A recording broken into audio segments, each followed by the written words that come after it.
Hi everyone, welcome to Module 8 of Kinesiology 2700, Stress Management for Healthy Living.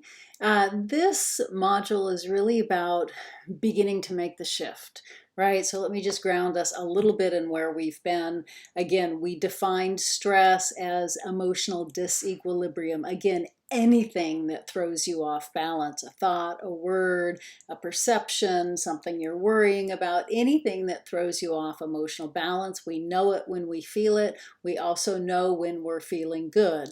And that I grounded you in the idea that we have these two drives. One is our fear response drive. When it's in control, it forms chaos in our whole mind body complex. And our calm and connection system, when it is in control, we feel good, we see opportunity, we see clarity, and you know that state when you feel it.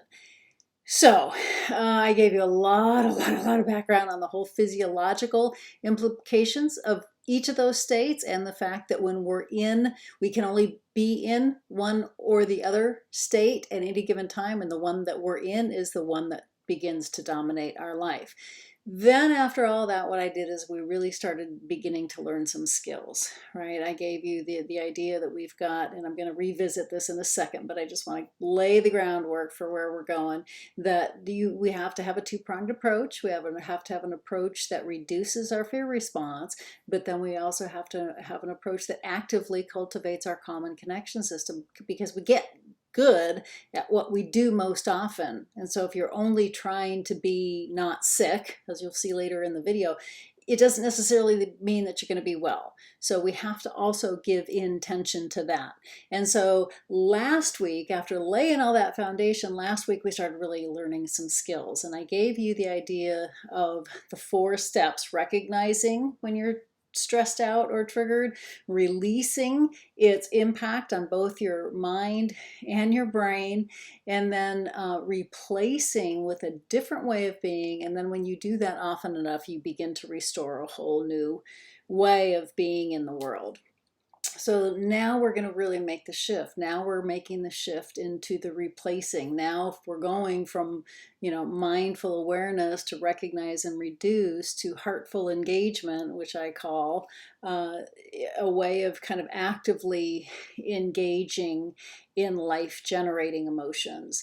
Because again, what I talked about is stress is emotional disequilibrium. So at any given point in time, it's almost like we're on this continuum of emotion integration, and it's all reflected in our mind and body. So as negative and chaotic as ungrounded emotion can be, grounded emotion might be the best asset you have, right? When you're calm, you're clear, you have confidence, you have clarity. Those are all emotional states too. And so it's not, the idea isn't whether emotion is good or bad, it's the degree of system integration, or the degree of life generating emotion. Because again, every emotional is the primary representation of each of those drives that we're in, right? Whether the emotion is chaotic and out of control, or it's really grounded and life generating. So we're going to just for a minute revisit the idea of emotion as system integration, and then just kind of review a little bit of where we've been, and then jump into now making the shift of what it looks like to really actively and intentionally engage in life generating emotion, or what I call heartful emotion, to begin to replace our reactive patterns, not just reduce them and get rid of them, but now we're going to replace with really higher functioning patterns. So again, I'm just going to ground you back in the idea of emotion integration. So again, we come back to emotion as degree of system integration. Another chaotic emotion symbolizes system disintegration. In other words, our whole mind-body complex is in chaos. But emotions that ground your common connection system, love, compassion, connection, joy, those show a high degree of system integration, meaning our mind-body complex is working together in concert. And you know that when you feel it. You know that state when you feel it. So the idea is, so what do we do? what do we do about this? How do we begin to transform? So I gave you two steps here. We need to reduce the chaos of our fear responses, because if your fear response system is in chaos, you're not going to be able to replace it with heart-based emotions. So we reduce the chaos of our fear response system first, but then the second piece that often gets left out, then we need to actively cultivate our common connection system. We actively need to create what we do want instead of just reducing what we don't want.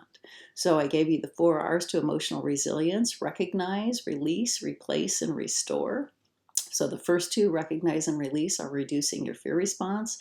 The third and fourth are replacing and restore, and those are actively cultivating our common connection system. And we need all of these steps to experience true emotional transformation. So then we talked about tools to reduce our fear response. We talked about in the moment tools and sustained tools. I gave you the power of pause. Again, the power of pause just stops your stress reaction in its moment. It just stops it. It doesn't necessarily create something else, but just stopping it rewires your ability to stop. So this is a huge tool. I gave you present moment awareness. Again, same thing. It just stops your fear response system from spiraling out of control. And I also gave you paying attention to attention. Most of the day we go through our day and we don't even realize where our attention is. But again, your attention is just molding to more of the same, whether it's subconscious or conscious attention. And most of the day, our attention is based on all the things that can go wrong, all the things that will go wrong, our inner chatter, our triggers. I had you reflect on what those might look like for you. But again, so much of this is just going on beyond our attention. And so stopping and just paying attention to what's going on in your emotional life, again, you're recognizing and reducing. I gave you the somatic clearing exercise because, again, we begin to hold emotion all through our body. And that last sustained practice that I gave you was designed to release. Because, again, we need to release the old patterns before we build new patterns. And so being mindful, releasing the old patterns is the first step and all important step to then be able to begin to replace your emotional system with something that is life transforming. And so what I call this here is from mindful awareness to heartful engagement. In mindful awareness, you are reducing your fear response system. You're recognizing and releasing. Heartful engagement is then the very next step of intentionally being able to engage in what I call heart-based emotions, because again, our research shows us that authentically engaging in heart-based emotions leads to transformation, leads to our calm and connection system being most dominant. One more thing is that we call this the freeway of fear versus the highway of love. Your fear response system has more neural connections that are quicker and more reactive. And your common connection system, we call the highway, which they're there and they're strong, they're just a little slower. We needed to have that to survive as a species. It was more important for us in the moment of extreme danger to react from that danger.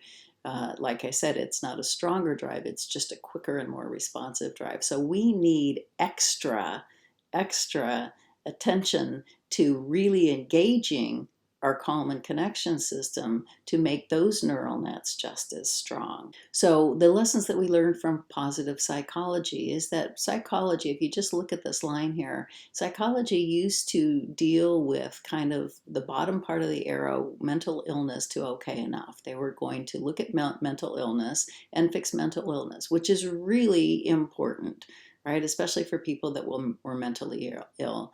But there were a few very prominent people, Mike Csikszentmihalyi and Martin Seligman, in the field of psychology. Martin Seligman was the president of the American Psychological Association at the time. And they began conversations saying, well, what about the people that are functioning really well? What do they do right? Instead of just fixing what's wrong, let's look at what it means to live with a high sense of well-being.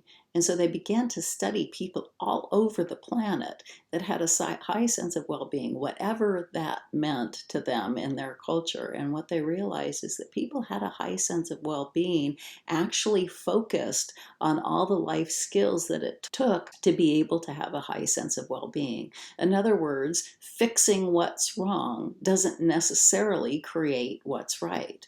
And then what happened is the field of neuroscience started looking at the mind body complex and how it functions under both of these systems. And it proved the same thing. To be able to function well from a high sense of well being, what we need to do is create those situations often enough in our whole psychophysiological systems that then we mold and create the capacity for a higher sense of well being. So both is important. Fixing what's wrong, absolutely. But if we don't want to stop at okay enough, if we really want to get to that high sense of well being and go on the higher side of that continuum, we also need to make that our overt focus. So now, obviously, the big question becomes, what do you do about it? Because again, it's not about positive thinking when you don't believe it. It's not about suppressing negative emotion if it comes up. It's not about either blaming, shaming, or judging yourself for having it. It's also not about taking off with that emotion. There is another way, and the other way is to find ways to authentically engage in what heart-based emotion is. And that also means healing when the difficult emotions come up. And so the rest of this program is based on all kinds of tools and programs and written activities and practices that are going to lead you through step by step through a process of really being able to create a calm and connected system in your body that you function on more often than not. So the very first thing that we're going to do is we're going to do a writing activity. And what I want you to do is I want you to get out a piece of paper. And on that piece of paper, I want you to draw a line across the middle of the piece of paper. And this is called emotional charting exercise. And what I want you to do is I'm going to ask you to just brainstorm all over the page. And I'll show you an example in a minute. But what I want you to do is I want you to write words for emotions, not things. So like love or happiness, or I want you to write words describing emotions that make you feel good above the line. And then I want you to write words describing emotions that make you feel bad below the line. Now, there are no right and wrong answers because what we use as terms for emotional experience is completely dependent on what we felt when we learned what that emotion meant. So it's not everybody's going to have the same answer. Some people may have something up above the line that somebody else may have below the line. If you were growing up and somebody kept telling you that they loved you and hit you at the same time, your experience, your embodied experience, the way you feel when that word comes up is going to be very, very different than what you think it should be. So I don't want you to write what words you think should be up here. I want you to really kind of zero in on what your embodied experience of those words are. And I want you to just brainstorm all over the piece of paper. And I want you to give a height level. So the words that make you feel better, higher, and the words that make you feel worse, lower. And again, I want you to pause the recording and we're just going to just brainstorm all over the piece of paper. Okay, so this is just an example of my own personal emotional charting exercise. And again, you may have many different words up there. You may have very different structures of where the words would go, either up above the line or below the line, or a height value. And again, this is just an example. There are no right and wrong answers. It's really important to know that what we define as emotion is really what we felt when we learned it. And I know I just said that, but I can't impress that enough. So there is no really universality in emotional words. There may be in what we think it should mean, but with our embodied experience, it really is unique to us. And so I was really careful about the way that I asked you to term those because I wanted you to write your embodied experience of the word. So let's go to the chart. We're gonna have to keep this chart available because we're going to use this chart a lot, and we're going to use it for a lot of different tools and a lot of different understandings as we go along. So let's just look at the chart for a minute. Again, I asked you to write above the line. I asked you to write words that make you feel good. So let's break that down a little bit, because again, I was really intentional about the way that I worded that. Words that make you feel good, meaning that they carried an embodied experience for you of something that contributes to your well-being. And the words below the line give you an embodied experience of something that is out of balance for you, that is in disequilibrium.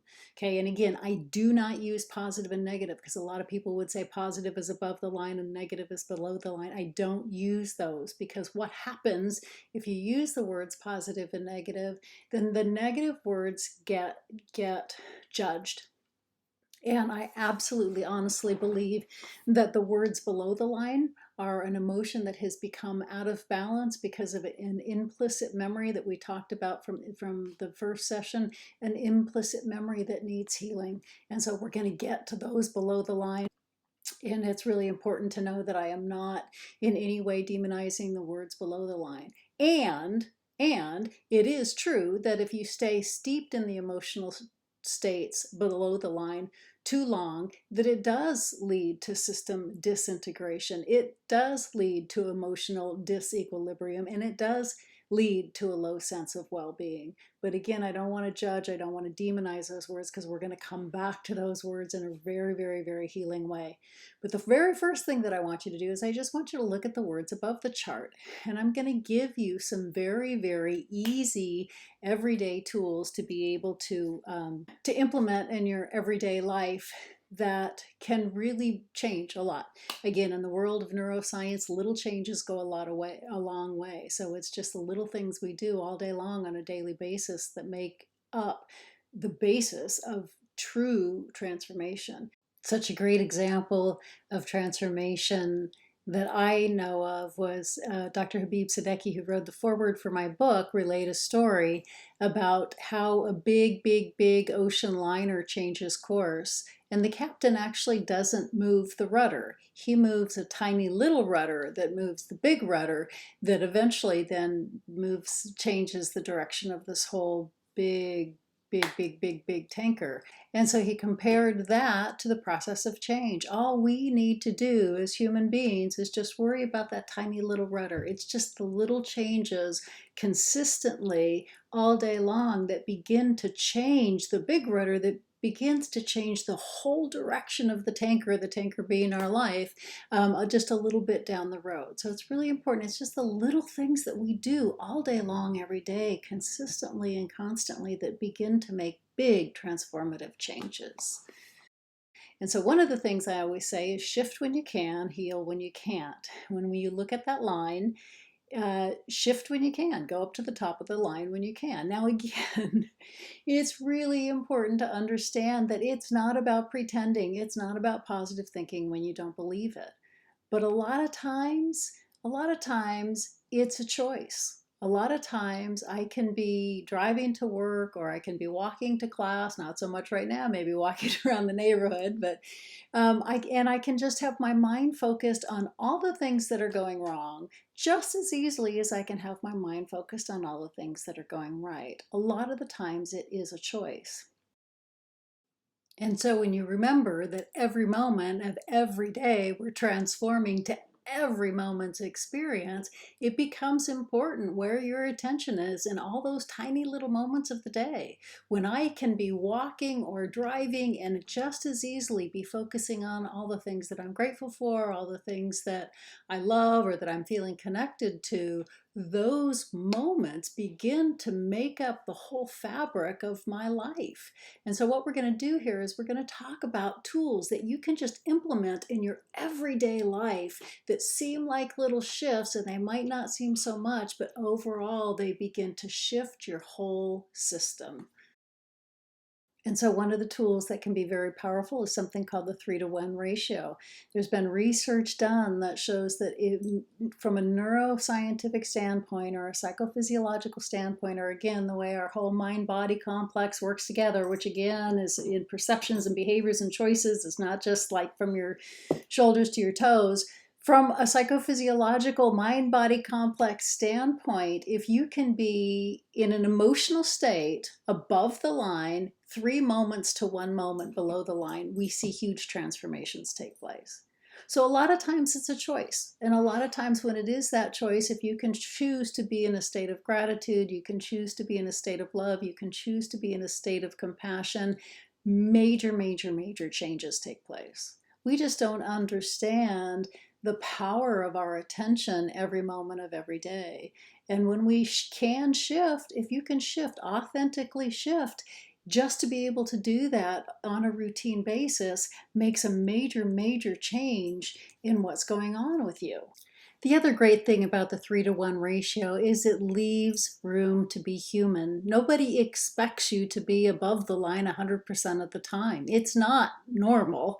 It's not healthy. And if we pretend we are when we're not, then we're just cultivating more suppression and more of the states below the line, because again, it's really your authentic experience. So the 3-to-1 ratio makes it doable. When you think about the 3-to-1 ratio, it's like, okay, wait a minute, I do have a little bit more responsibility here for my own emotional experience. When I can shift, I need to shift. But when I'm not feeling all that well and I am experiencing something below the line that I'm not able to shift out of authentically, then that one part of the ratio means it's time to really address that. So let's put this in the context of what we've been talking about. Again, every moment carries a physiological imprint. And when I talked about the importance of our biochemistry, that every cell and every organ in your whole body has receptor sites for various biochemicals. Biochemicals are the things in our bodies that are chemicals carried by our blood, and their job is to do something. And the biochemicals associated with emotion are huge. I talked a lot about cortisol. Cortisol is our stress hormone, and it floods our body when our fear response system is in control.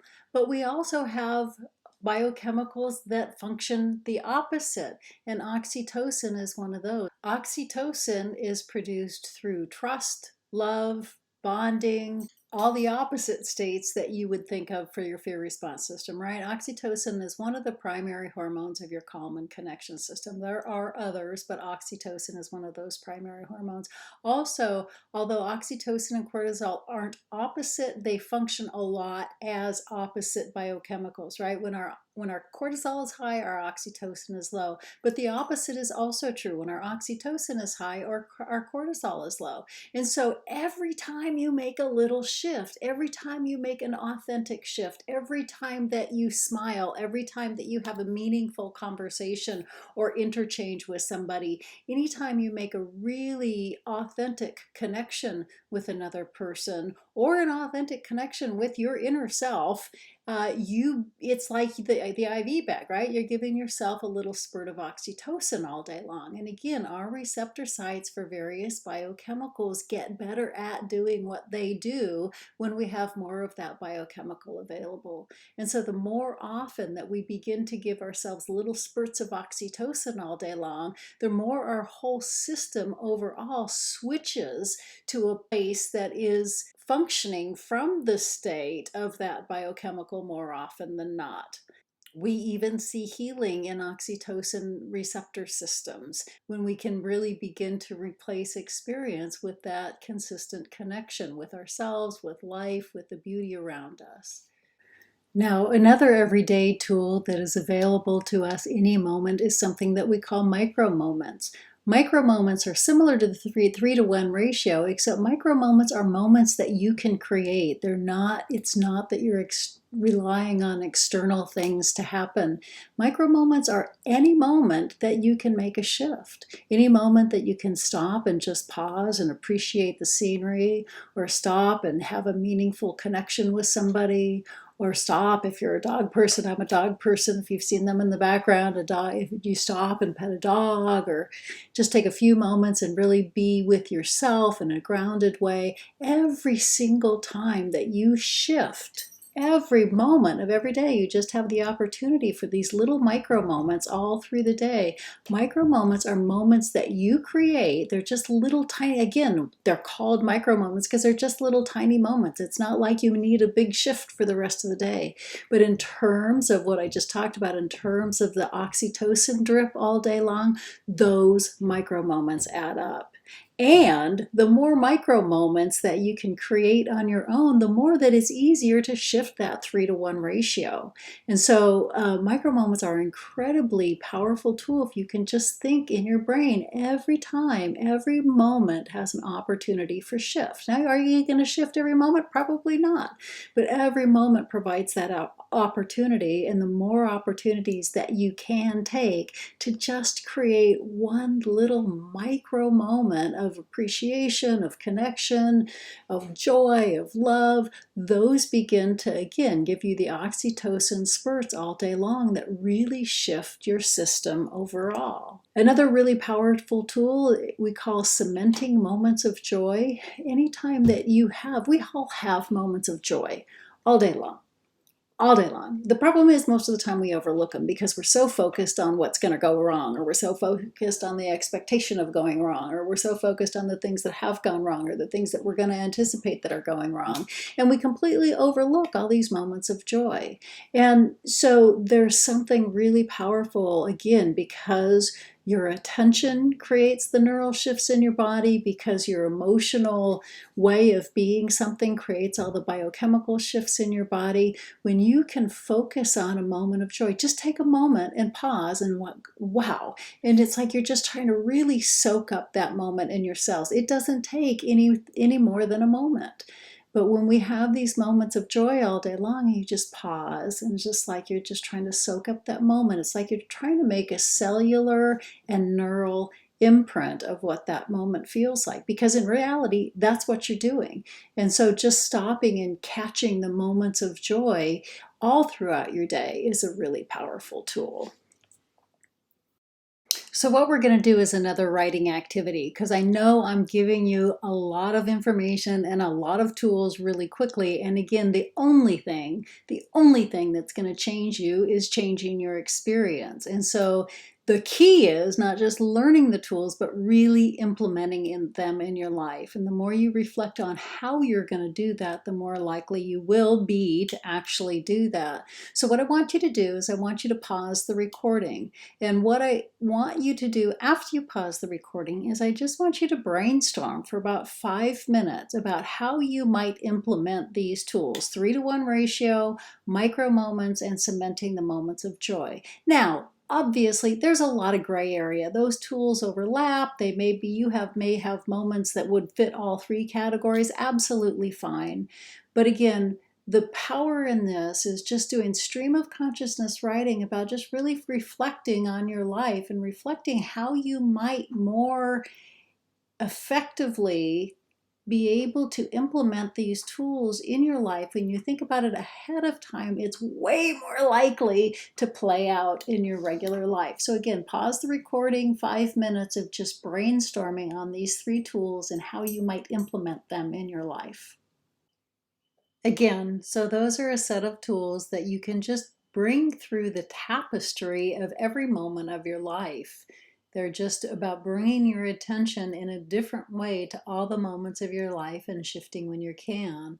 And again, I can't express enough that it's experience that changes you. I mean, it may be really cool that you're writing this stuff down and going through this process and listening to me, but listening to me isn't the thing that's going to change you. Bringing the information and actually molding it into your experience is the thing that's going to transform you. And so at this point, I just want to remind you how I started this video is that we've got a my job, your job. My job is to give you the information. My job is to hopefully inspire you to try it. Your job is to actually implement it in your life, to really begin to change your experience, because it's your experience, your every moment of experience, that begins to mold who you are. So the next set of tools, what we're going to do is we're going to talk about tools that intentionally engage your calm and connection system by a shift in affect. And I'll tell you what that means in a minute. And they're in the moment tools and they're sustain tools. And There's a whole series of them. I'm just going to start with 2 today, and then we're going to keep building on those tools and building on those tools as we go along. Affect regulation. I just want to say something about affect regulation first. Affect regulation. So what is affect? Affect is really your presenting emotional state. And so when you hear somebody say, well, they have this, a sour affect or they have a positive affect, it's really just their presenting emotional state. And now what we know, again, through positive psychology and also through neuroscience, is that your affect can be trained. It's not pretending, it's not suppressing, it's not like thinking positive when you don't believe it. Affect is really your authentically presenting emotional state, but you can train your whole mind body complex to live from a different state of affect. And so what we're going to do is we're going to learn a whole set of tools, what I call the heart tools. And I talked about mindful awareness, and then I talked about heartful engagement. And so heartful engagement is really about intentionally engaging in heartful emotion. And so the heart tools are heartful emotion affect regulation training. So it basically means that we're actually changing our capacity for a more heart engaged affect in all of our life, more love, more compassion, more joy, more connection. By intentionally practicing those tools, you get better at anything that you practice. And there's a reason why we call these practices. And so there's a whole set of tools that we're going to finish the whole series of these sessions with, called the heart tools. And those are basically an intentional shift in affect. And so the heart tools are based on 3 steps: notice, refocus, and nurture. What I've done is I've tried to take all the stuff that I've learned from neuroscience, all the stuff I've learned from psychophysiology, all the stuff I've learned from practicing many meditation traditions over the years, and engaging in all kinds of spiritual practices, all kinds of emotional regulation practices, and try to condense them and make them simple that you will actually do them. And they're based on all the neuroscience that I've talked about so far in these sessions. So the notice step is really about noticing any reactivity that you might have. Again, any trigger, any stress, any anxiety, any worry that seems to come up and throw you off balance. It may be a mind thought, it may be a physical reaction, but what you want to do is just be able to notice when it comes up and then disengage from its reactivity, right? So you're not suppressing it and you're not taking off with it.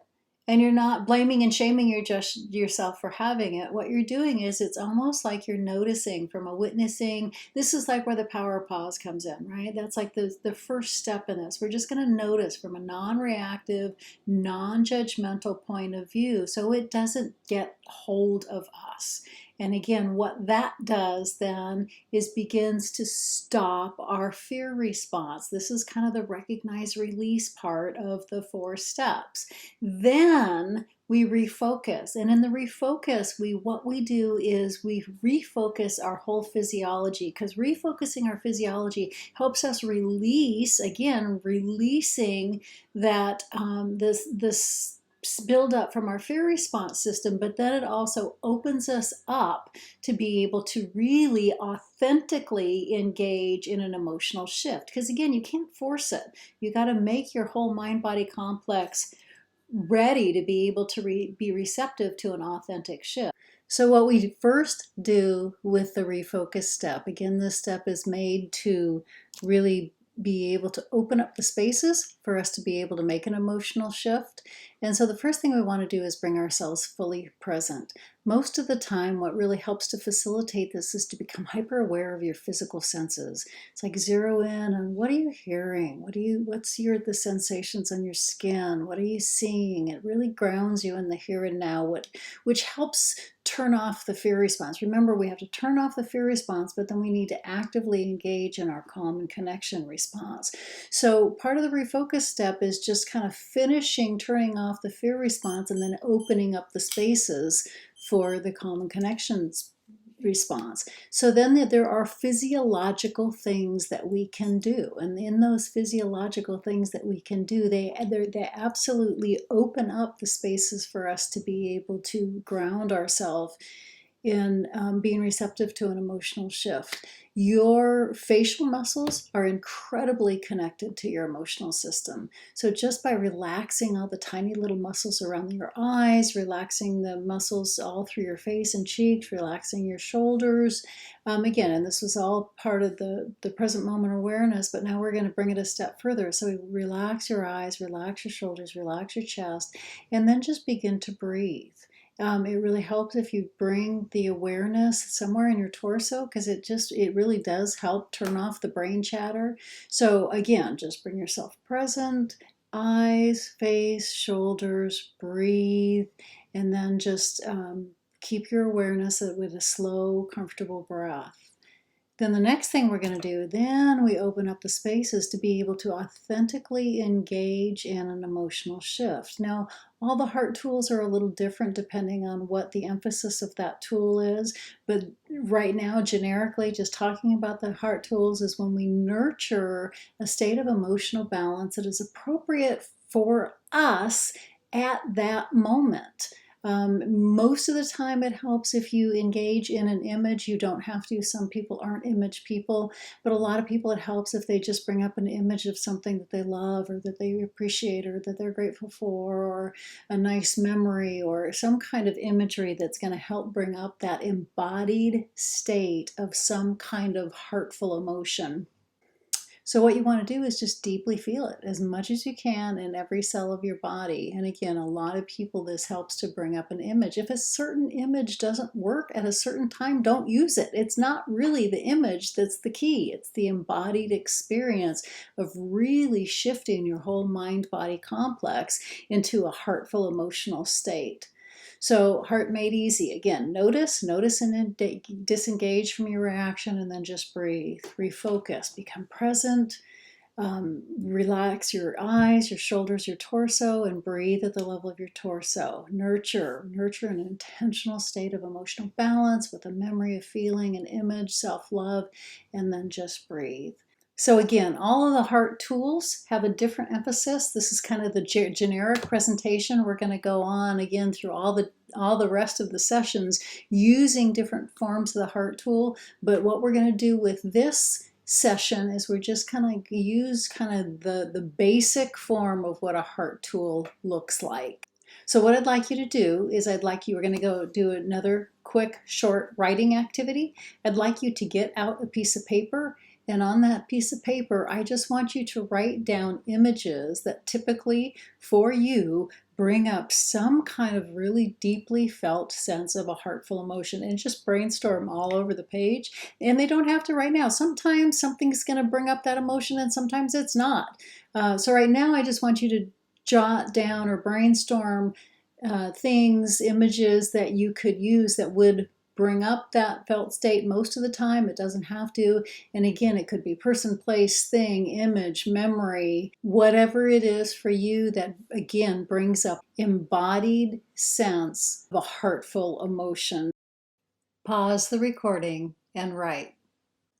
Again, so what I just gave you is kind of a generic form of what a heart tool might look like. Again, we're going to change the nurture step as we go along, when we focus on hope and we focus on gratitude and we focus on self-empathy and compassion and some of the other things that we're going to focus on as we go through these sessions. But again, those are the generic steps. So what would it really look like? First of all, we have in the moment tools where it's just like the power of pause or present moment awareness, where you actually stop and pause in the moment of being triggered, in the moment of being stressed, or in the moment of being worried about something or overcome with your stress, your fear response system, and just to be able to again, now not just calm your system down, but really engage in something else. So we have a tool called Heart in the Moment. And again, so you notice your reactivity, refocus your physiology, and then go in and kind of nurture, bring up a really strong felt emotion, what for you is a heart-based emotion, and what that does is shift your physiology. And so what we're trying to do when we shift our physiology, if you remember back that spiral of becoming, that all-important arrow between what the physiological impact is and then the continued perception, right? This begins to change our perception, our reactions, our behaviors in the moment. So that downward spiral now starts to become an upward spiral. So heart in the moment is in the moment tool. And so what I want you to do is I want you to go back and in the last session, what I had you do is kind of brainstorm times that you might get triggered, that the power of pause or present moment awareness might be a good tool to practice. And what I'd like you to do now is I'd just like you to go back and look over those. I'm going to have you do this as homework. Go back and look over those and add in any kind of situations that you might also do heart in the moment. Now, the really important piece here is nobody needs to know what you're doing.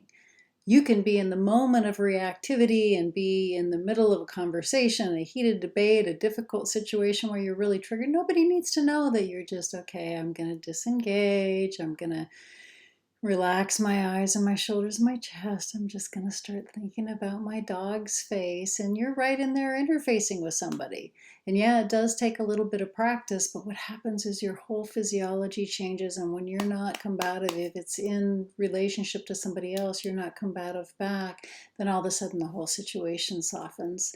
So what might this look like? I was working with a woman who was terribly, terribly triggered by her boss. Now, he would trigger everybody. He had one of those personalities, and we all know somebody like that, that just a minute of running into that person, and it was just totally insulting and invasive.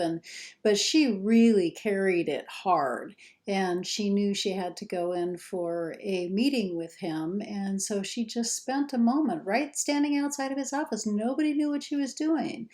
Notice her reactivity, notice that she was but do it from a disengaged place. Wow, I'm like really upset. I'm not going to go with it, but I'm just going to notice it.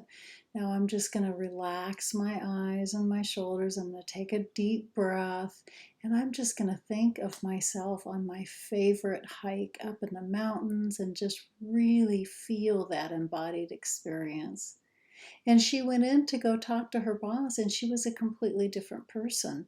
It was like she was Teflon, and anything that he was saying was just kind of sliding off her. And when that happened, then he totally changed his demeanor. So, again, being able to engage in these right in the moment of reactivity is huge. And I can't impress enough how much they can change a moment, and how much, when you routinely do that, you begin to actually retrain the way you react in the moment.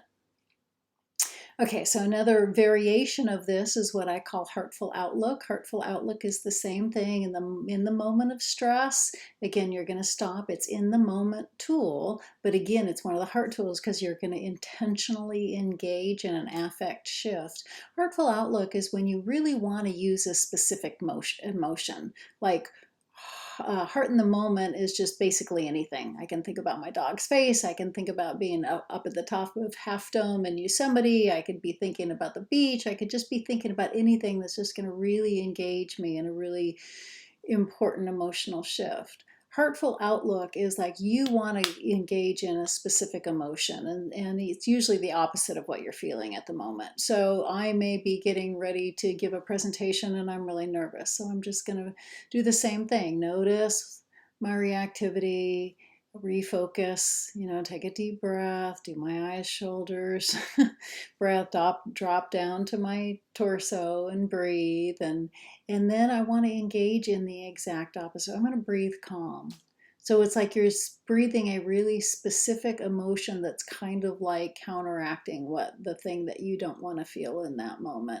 And you really breathe and feel that emotion. So I might hold an image where I've been calm before. I might hold an image of somebody that I know that kind of is really able to keep their calm in certain circumstances. So I just really embodied that sense, but it's a really specific emotion. And again, that's just a variation of this. And I'm going to ask you to practice these for your homework this week. And so in just a minute, I'm going to get into what sustained heart is. So sustained, again, any of the sustained practices, the sustained part just means that they're longer and deeper. Okay, so in the moment practices actually refocus and retrain our reactivity in the moment. But the sustained practices really go deeper and kind of retrain in a whole different embodied way of being. And they're both really important for what they do. So sustained heart is, again, it's one of the heart practices. We go through the notice, refocus, and nurture steps, but they're really pretty long and drawn out. And then the nurture part of that is to just really let yourself deeply soak in the felt or embodied state of whatever is a heartful emotion for you at that moment. And again, some images may be appropriate at sometimes and sometimes they may not. I mean, my kids are often on the list for me for a hurtful emotion. Sometimes they're not. And so it's just whatever works for you in that moment. A lot of times I have students that want to think of their boyfriend or the girlfriend. Unfortunately, they got in a fight with their boyfriend or girlfriend last night, so they're more in the angry state than they are in the hurtful state. Again, it's not the thing, it's the embodied sense. So what you're trying to do is really bring up that embodied sense. So if you go back to that emotional chart and you think about all the words that you wrote up at the top, think about images that bring up those felt responses, bring up those felt emotions or felt sensations, and really try to rest in that. And it's, again, it's kind of like you have a whole list of images that are going to work. For me, and usually the more triggered you are, the more simple the image needs to be, because it needs to be something that you can authentically feel. So sometimes I need to just think of something quick. It's my dog's face. Sometimes I can get in, I'm not quite so triggered and I just want to get into much deeper space, and I'm imagining myself again on a floating down a river in Yosemite, or I love Yosemite, or up on the top of Half Dome, or in one of my favorite places in Hawaii, or something like that, where I can really get into a deeper sense. But it's like you have kind of a whole selection of images and you just want to go to the image that works for you at that point. Sometimes people feel like they're jumping around image to image and they can't settle down. It's okay, just try to settle down, but don't beat yourself up for it. It's more important, the embodied sense is the more important thing. So what we're going to do right now is we're just going to practice what heart in the moment might look like. And again, nobody needs to know what you're doing. It might look a little bit like obvious right now, but again, nobody needs to know what you're doing. So what I'd like you to do is look at that list, and I would like you to pick something that speaks to you right now. So something that speaks to you and would bring up some kind of heartful emotion, whatever it is appropriate for you right now. I just want you to think about that for a minute. And then, so the first thing I want you to do is just notice right now how you feel. Again, you might not be super triggered, but just notice and disengage a little bit as if you're witnessing or observing how you feel. And then take a deep breath. And now become really present.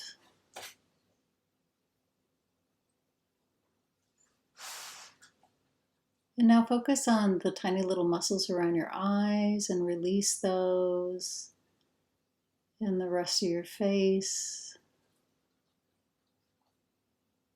And release your shoulders so they just kind of fall down and back a little bit. Raise your sternum if it feels comfortable. Bring your awareness somewhere in your torso that feels comfortable.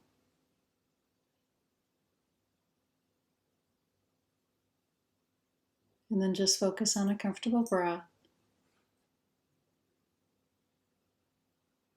Now, as much as you can, I'd like you to bring up a really deeply felt sense of one of those emotions that you either wrote above the chart or one of the images that you wrote down on your list, and just feel the emotion that that brings up. Again, it's like you're trying to really embody that felt experience.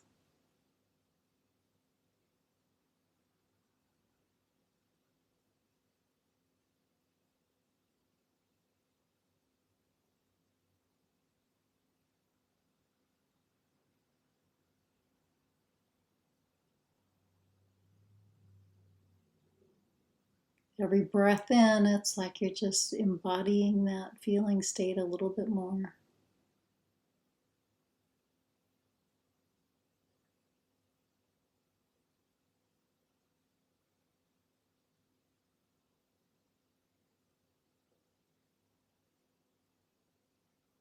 And then just bring your awareness back and notice how you feel. Again, that was just a few moments. And we weren't necessarily already starting in a triggered space. So you can imagine when you're already in a triggered space how much you can begin to shift. Just being able to intentionally nurture a different emotional state changes your whole mind-body complex and really grounds you in your common connection system. And so the more you can do that through different moments of your day, the more you can do that through different periods of being triggered, the more you really reset your system overall. And the more that you just begin to live from that calm space, then it just doesn't even feel good to be triggered anymore. I felt good. Okay, so now what you're going to do for your homework this week is you should have already read chapter 4. If you haven't done that yet, it's very important that you read chapter 4. And then you're going to do 3 of the exercise and reflections in chapter 4.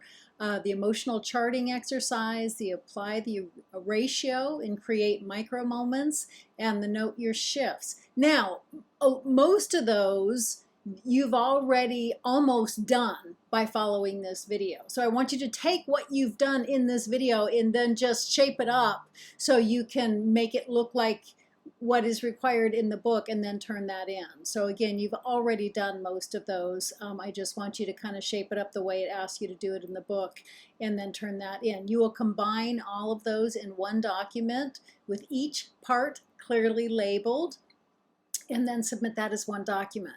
Okay, and then the resilience tools that you're going to practice this week is you're going to practice heart in the moment as it was explained in the video and also as it is explained in the book at least twice a day, and record your experiences in your heart log. And then you're also going to practice sustained heart, which is a guided practice. Which again is a longer guided practice. You'll need an uninterrupted 25 to 30 minutes for this practice. As I'll explain it right now, and then also as it is explained in the book. And there's also an introduction that kind of introduces you to the practice right before the practice. Now, as soon as we're done right now with going over the homework, I'm actually going to go into the practice. So you can do it right now with the end of this video, or you can stop this video and then you can do it when you are ready by clicking the link at the bottom of the Blackboard, of the content page for Blackboard. All right, have a good week. So what we're going to do is we're going to go into the last practice. And again, I'd like you to have your journal closed because I want you to just kind of let yourself be with the practice after the practice. So I'm not going to come back after the practice and talk to you. I will see you on the next session. The next session just focuses specifically on gratitude. But what I'd like you to do, again, is we're going to do what is called sustained heart. So it's the more generic form of the heart tools because, again, and what I mean by generic is that you're open to just kind of foster any kind of heartful emotion that is appropriate for you right now, today. And so, again, you need to find a space. It's going to be about a 25-minute practice and with a little bit of an introduction. And so what you need to do is you need to find a time and a space where you will be able to be uninterrupted. You can sit up or lay down. It's totally up to you. It kind of builds on the somatic clearing practice that we did before, but then it takes it in a different direction when you really begin to feel the nurture step of really intentionally engaging in an emotional shift. So get ready for the practice. You might want to pause the recording until you're ready, and then I'll see you for the next session on gratitude.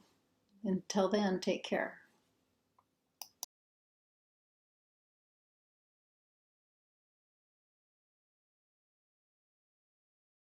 Sustained Heart. Introduction. Sustained heart sets the foundation for all of the other heart practices. Again, the acronym HEART stands for Heartful Emotion Affect Regulation Training. The term affect refers to your embodied and experienced emotional state, and affect regulation means how well you are able to balance your emotions. Through heart and the intentional engagement of heartful emotion, you train your capacities for affect regulation and emotional balance. In other words, by intentionally experiencing heartful emotion, you cultivate a greater capacity to have heartful emotion dominate your emotional life. All of the heart practices build on the recognizing and releasing you experienced in your last practice. But now you will add in the component of intentionally engaging in heartful emotion. You will not only recognize and release, but now you will begin to replace stressed out emotional patterns with heartful ones, thus changing a downward spiral of emotion into an upward one.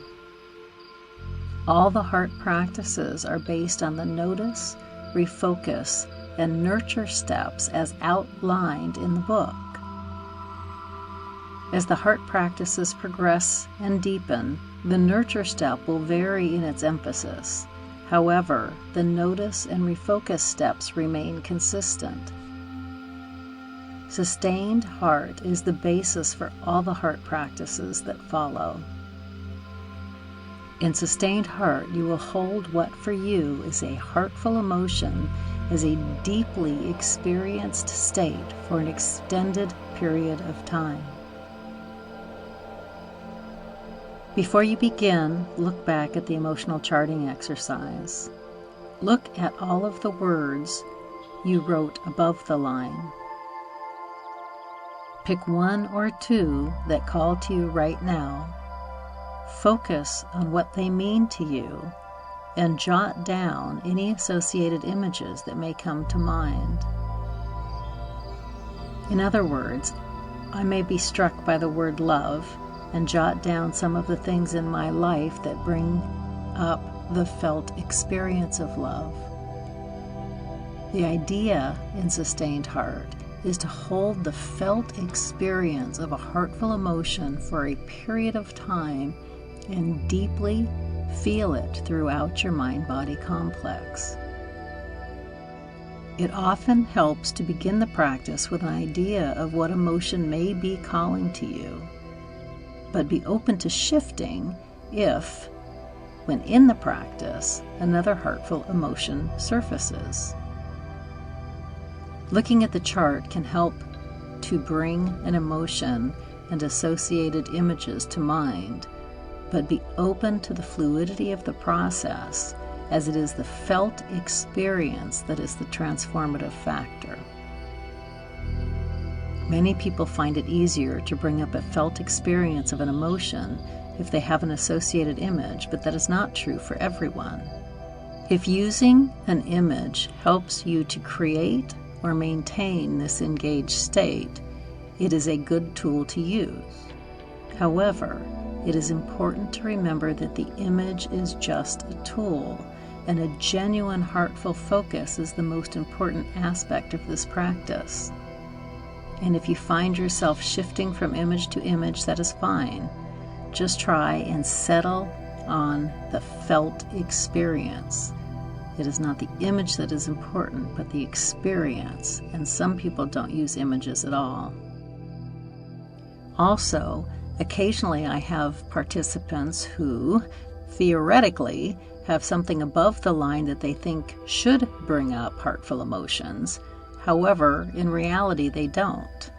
If you find yourself becoming saddened, angered, or frustrated by an image, or if you find yourself shifting from image to image, try to settle on an image that brings up authentic heartful states for you.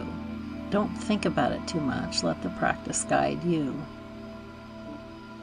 As you prepare to practice, find a place where you can be uninterrupted for at least 25 to 30 minutes You can lay down or sit up, making sure you are comfortable. If you are lying down, you can support your knees with a pillow if it is more comfortable.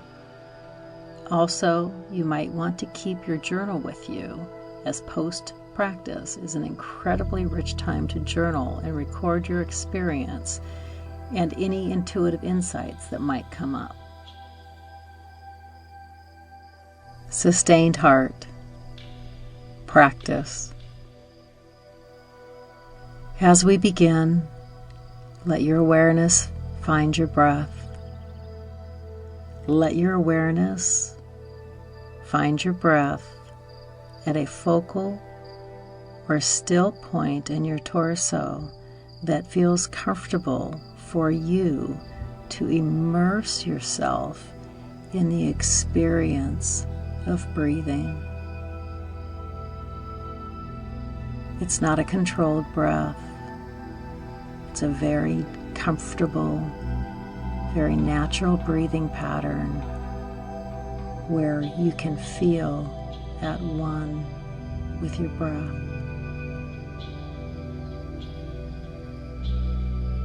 If it feels comfortable to do so, extend the out breath just a little bit longer than the in breath.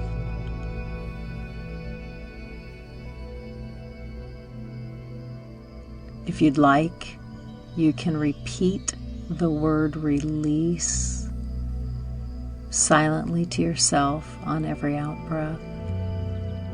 And as you do so, physically feel the sensation of release throughout your mind and body.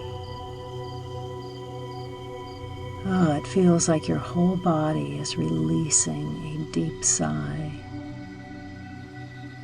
If it feels comfortable to do so, add in a couple of intentional and audible sighs. Physically feel the sensation of release throughout your mind and body. As we go through the meditation, somewhere in the background, keep part of your awareness always on this breathing pattern. Now notice where your thoughts are. Don't engage in the thought, but just notice. Notice your thoughts from a third person, witnessing or observing point of view, almost as if you were observing somebody else's thoughts. From this disengaged point of view, you might not even notice the content of your thoughts as much as the activity of your mind. Again, just notice. Notice if there's anything particularly present in your thoughts for which it might be helpful to promise yourself you will go back and address it another time if these thoughts can leave you be for the time being.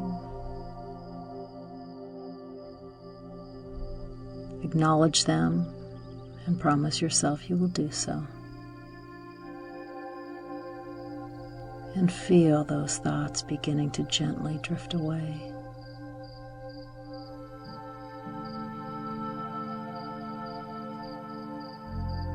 Now notice what you are feeling. Again, from a third person, witnessing or disengaged point of view. Maybe even with a little curiosity. Don't engage in the feeling, just notice. Possibly as if you were observing someone else feeling that way.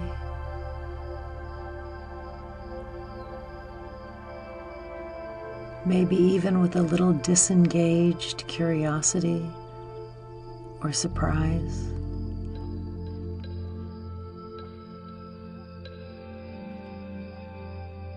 Notice that what you are feeling may or may not have anything to do with what your thoughts are. Again, just notice. Notice the context and texture of what you're feeling. And notice if it comes from a different part of your body than where your thoughts are manifest. Don't think about it too much, just notice.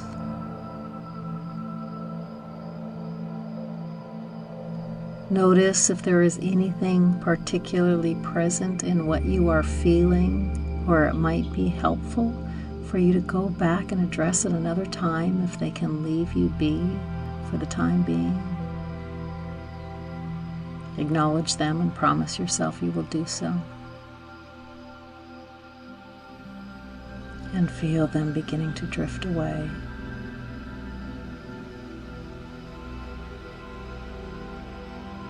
Now notice your bodily sensations. Do a quick body scan from your toes, very slowly on up through your body, and notice particular places of sensation, anxiety, discomfort.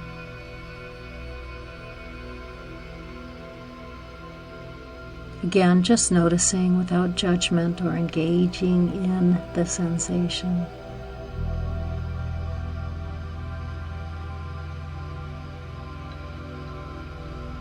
Notice the context and texture of those bodily sensations.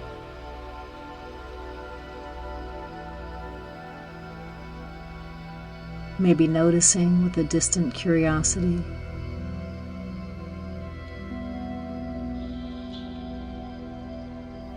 Keeping a disengaged point of view, notice if there is an emotional component associated with the sensations.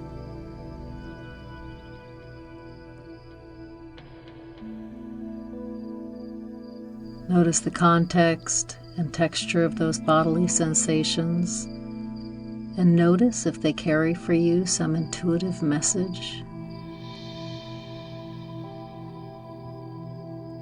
Just listen and be open with a receptive and non-judgmental full presence without thinking about it or analyzing.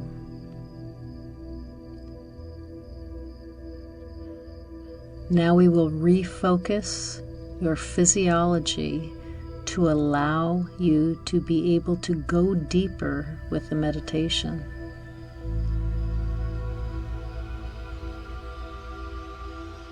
Continuing to keep your background awareness always on your breath, bring your foreground awareness and attention to your eyes. Release the stress and tension throughout all the tiny little muscles around your eyes. The muscles surrounding your eyes, the muscles through your eye sockets, the muscles behind your eyes. Now release all the tiny little muscles throughout the rest of your face and around your cheeks, your jaws, your eyebrows.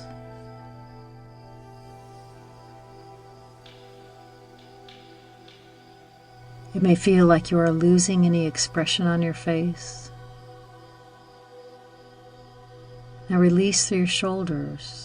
Let your shoulders fall down and back as you are releasing the tightness surrounding them. And if it feels comfortable to do so, very slightly and gently raise your sternum, which is the midline bone of your rib cage. Now bring all of your awareness back to your breath at a focal point in your torso that feels comfortable for you, to fully immerse yourself back to the experience of breathing.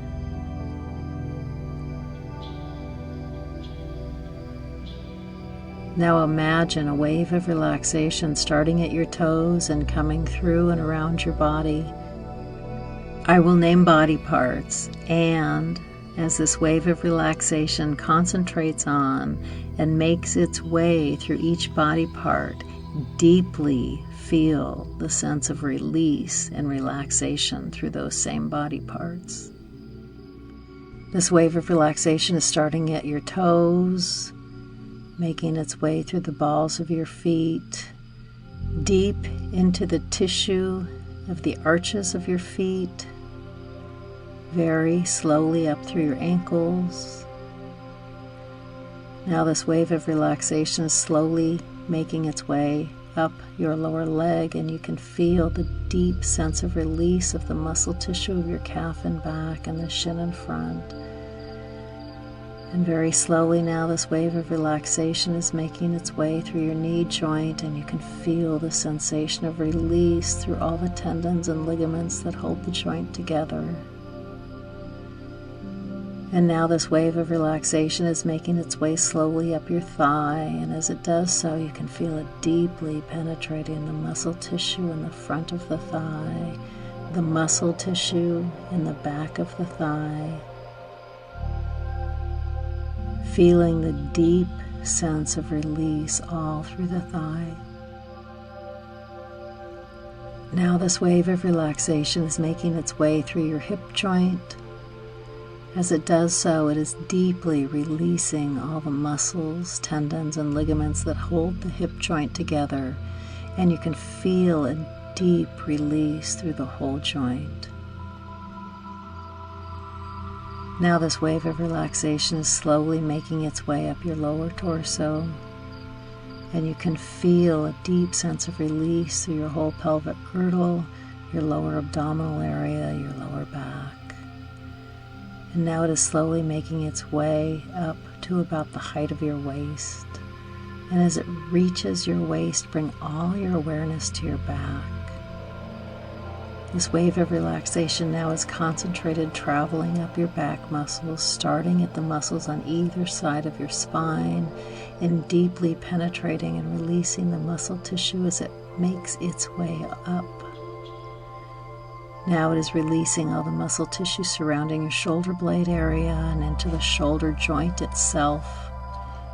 And you can feel your shoulders letting go of any residual tension, falling further down and back as your body lets go and releases.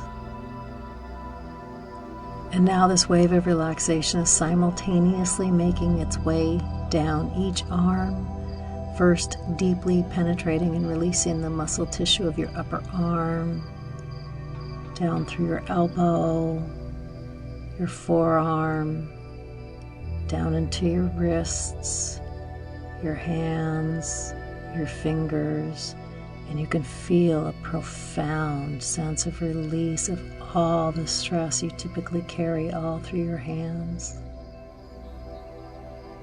And now this wave of relaxation is at the base of your neck. It is slowly traveling up the back of your neck, deeply releasing the muscle tissue of the neck as it progresses. And now it is at the base of your skull, like a cap beginning to unfold and encircle your skull. Imagine this cap of relaxation slowly unfolding around the top and the sides of your skull simultaneously, and as it does so, you can feel yourself letting go of any residual stress or tension that you typically carry all through your head. And now it is like a curtain coming down all across your forehead. This wave of relaxation is slowly making its way down your forehead, gently over your eyebrows, deep into your eye sockets, and releasing any residual tension in all the tiny little muscles surrounding your eyes. Now releasing all through your face, your cheeks. It feels like you are losing all of your expression. Now it is traveling around your chin, your jaw, and down into your neck and throat area. And now this wave of relaxation is approaching your chest area, and once again you can feel your rib cage opening and releasing any residual tightness or tension. You may feel a very slight raise in your sternum and a feeling of expansiveness. And now all your awareness is back to being fully immersed in the experience of breathing at a focal point that is comfortable for you. There is nothing left but you and your breath.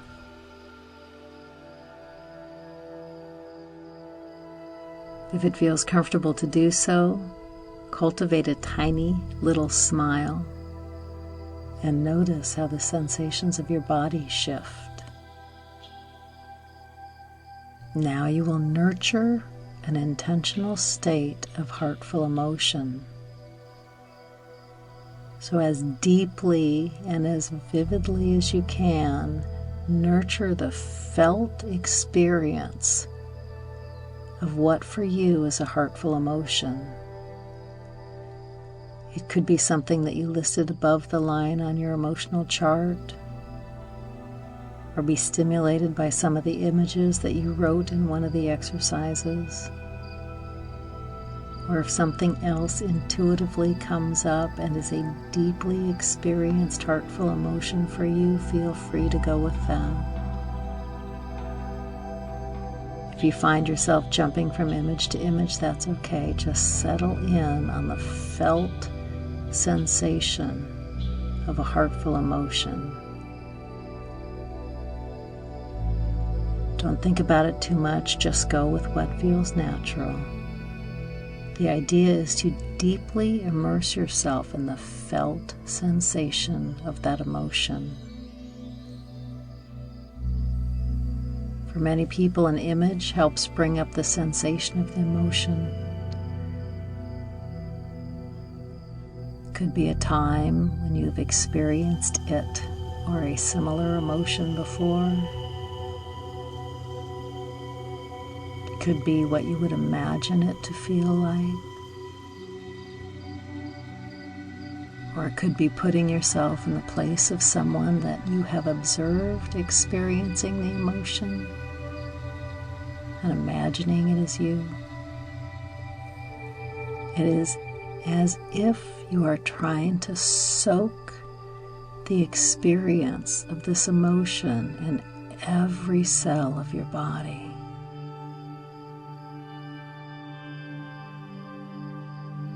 If you are holding an image, notice specifically what it is about that image that makes you feel the way you do.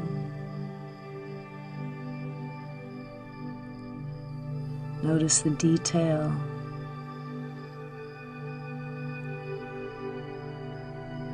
The sights.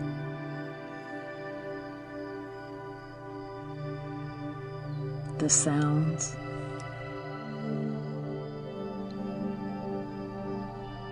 The sensations.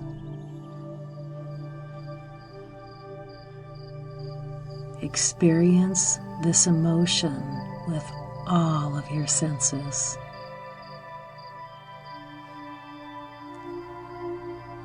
What are you doing that makes you feel the way you do?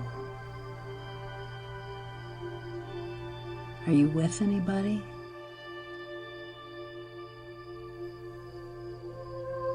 Allow the image to be fluid or transform and lend yourself to the experiential state it elicits. If you notice yourself shifting to anything other than a heartful emotion, cultivate again a smile and bring yourself back to a heartful state. I'm going to be quiet for a few minutes so you can fully immerse yourself in the experiential state of this heartful emotion in a way that feels right for you.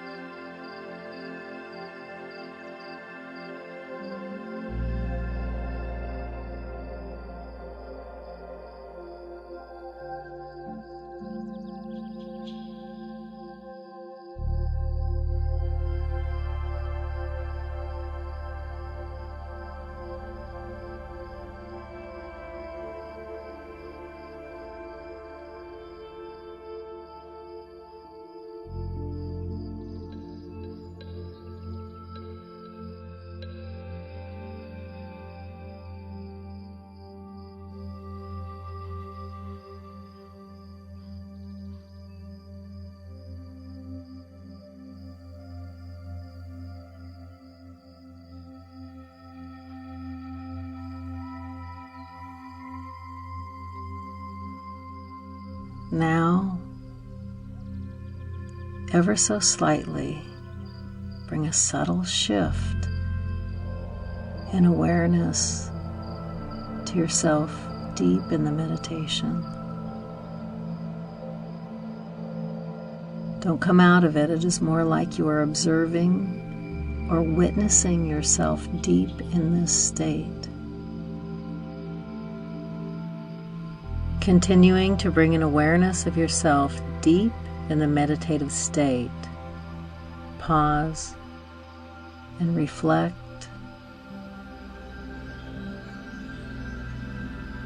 Notice if any intuitive insights come up, which may or may not be formulated in words.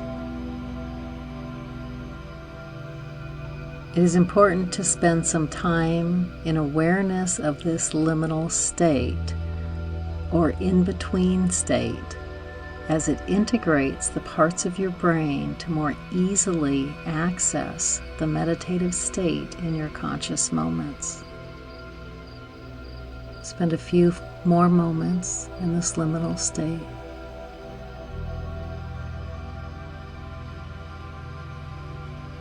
Through a witnessing awareness of yourself deep in this meditative state, try to make a cellular memory of this experience.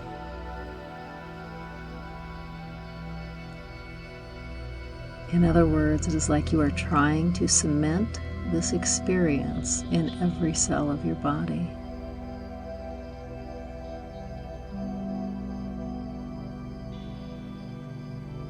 Now, at your own pace, begin to bring a little more awareness to how you're feeling.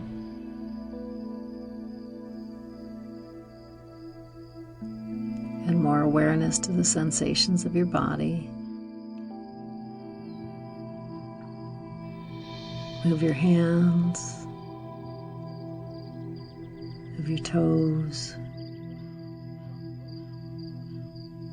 ever so slightly, and at your own pace, make sure you re-ground yourself in your body by moving your arms and legs, making sure you are re-grounded in the room you are in.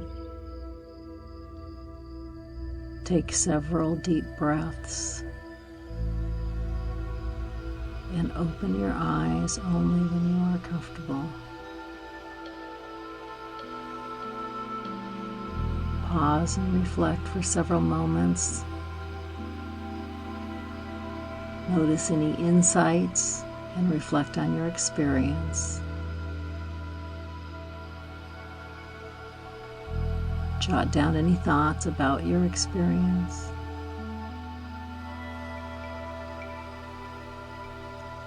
Spend a few moments journaling if it is appropriate. It is a very, very rich time to journal, as many insights will continue to emerge as you bring your experience to more conscious awareness through the stream of consciousness writing process.